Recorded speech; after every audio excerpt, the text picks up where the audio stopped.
Ladies and gentlemen, hey, hi, how you doing? Welcome back to the channel. Thank you so much for stopping by. Today we got some brand new information on the future of Modern Warfare 3 and some big upcoming changes that we're going to see as early as just a couple of days time with the next beta session for Xbox, PlayStation, and PC this weekend. And overall, I gotta say, it sounds like it is very good news. We're going to have to see how it actually plays in application, but obviously we're going to get into the details here. As we do so, if you guys are new to the channel, every single day I got you covered with absolutely everything you need to know about COD, whether it's news, updates, patch notes, you name it, it is all right here. So feel free to hit that subscribe button and turn on those post notifications. And if you enjoyed this video, do me a favor, drop a like on it. It would be seriously appreciated. As always, much love to everyone who does take the time to do so.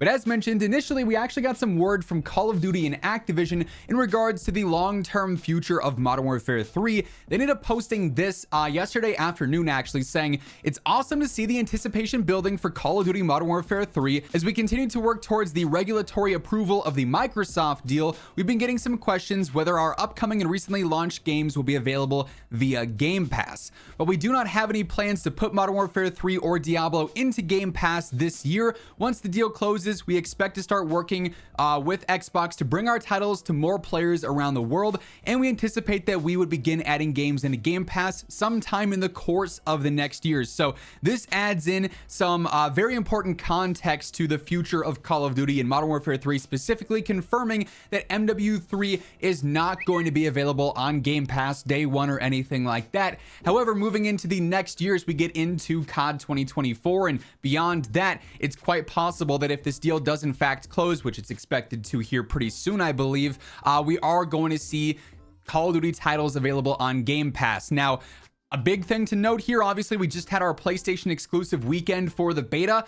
That should no longer be a thing moving forward. Obviously, Sony's deal ends up expiring. Basically, their exclusivity deal expires before COD 2024. And if Microsoft then owns Call of Duty, they've stated they don't want those exclusives to be a thing anymore. So we wouldn't have any console-specific or platform-specific beta weekends or anything like that moving forward, which would definitely be a very big deal, much more welcoming to the general player base, which is certainly good news. But then we get into Sledge's newest tweet from today. Sledgehammer Games, obviously the primary developer of Modern Warfare 3, and this is what they've got to say.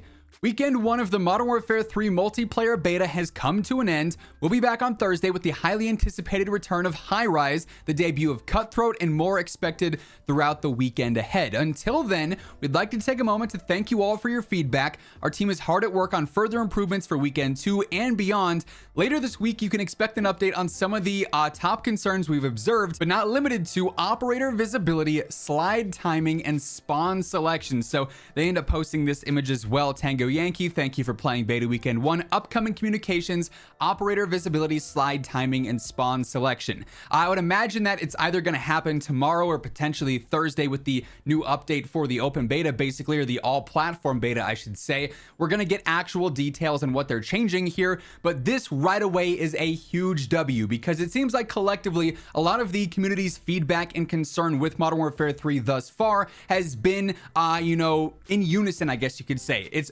basically the community agreeing this is a problem, this is a problem, this is a problem. It's not very mixed. Everyone is very direct and in agreement with what some of the main issues were. Operator visibility, distinguishing teammates from enemies with the name tags and everything, it's been a big problem. I know you guys have seen it in some of my gameplay footage so far. We talked about it in my initial feedback and review video. It's hard to spot who's a teammate sometimes unless you're staring at the mini map, and in which case you're going to get shot from people straight in front of you because you're not looking there. It's hard to see right away, okay, this character is clearly an enemy. So it seems like we're going to have better clarification as to who is an enemy and who is a teammate in game. Some of the creators who got to play MW3 a few months back said that in their test session of the game, there were actually outlines that helped really distinguish teammates and enemies. So maybe that's going to be coming back, or we're going to have more clear name tags and dots present above enemies versus teammates, which is a huge W in and of itself. Slide timing. This is another big one. As we know, slide canceling is bad. back. But currently in this build of the game, there is this slight delay after you stop your slide or you cancel your slide where you're not sprinting, and it sort of makes gameplay feel a little bit clunky. It's definitely way better than MW2 for sure, but it's still a little bit awkward and does mess with the overall smoothness of the game. So it seems like they're going to be changing that up some. Maybe they completely remove that delay, maybe they make it super subtle and not nearly as noticeable as it is now. Either way, the fact that they're already addressing that is fantastic. And then also spawn selection. This is another huge one. Spawns in this beta, in my opinion, are probably the biggest standout in terms of what's bad, because in the respawn modes, you're spawning all over the place. Doesn't matter what flags you hold in domination or where your teammates are anchoring in hardpoint, you're all over the place, next to the enemies, super far away, not even close to the objective. Very obnoxious. In TDM, they're almost too sticky where you're just being spawn trapped in TDM, which shouldn't really exist. It's been a huge concern, and so right away after one beta weekend, Sledge has proven they are listening to the community, and the feedback here is being monitored, which is very different from last year, because if you may recall, when we gave feedback about MW2's beta, Infinity Ward basically doubled down and said, yeah, we don't want red dots on the minimap because it gives away players when they're firing. It doesn't encourage firing your gun. You know, they had basically very defensive communication.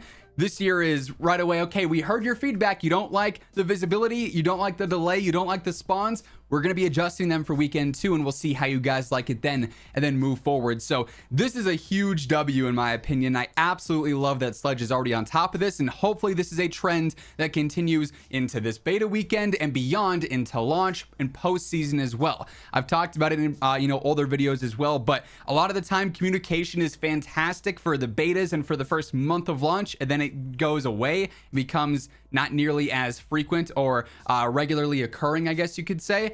I'm hoping Sledge is setting up for a solid year of constant feedback and player interaction and player communication, because so far, based on this, things are looking good. This is a big W for sure. On top of that, something else to note here briefly is that if you are on PC, obviously we've got the beta coming up that is going to include PC this weekend starting on Thursday. You can now actually go through and preload the MW3 open beta. If you've pre-ordered or not, I believe you can just go into your modify install on the Call of Duty section there on the MW app, or the MW2 app I should say, and you can see now you can uninstall the campaign if you want. You can uninstall Warzone or whatever, but there's the Modern Warfare 3 open beta download. So on PC, you can go through and preload this and have it all ready for Thursday if you're part of the open access, or have it downloaded and preloaded and ready for the open beta once that kicks off on Saturday. So definitely worth doing that if you're on Battle.net and you're looking forward to playing on PC. You want to try that out. Even if you don't have the greatest PC in the world, it might be worth testing out and seeing what you can handle with the game and if it runs smoothly as opposed to console, if you like that more. If it's free and it's open, you might as well test to see what the experience is like for sure. But that being said, that is going to wrap things up for this one. Definitely W's all around. Modern Warfare 3 is already getting better, it seems, which is great news, and definitely the inverse of last year, which wasn't really the case. But if you enjoyed the video, do me a favor, drop a like on it, would be really appreciated. And if you're new here, you want to guarantee you're always up to date with everything going on in COD, be sure to hit that subscribe button on your way out as well. But once again, thank you so much for tuning in, and until next time, take it easy, have an awesome rest of your day, and I'll catch you later. Peace out.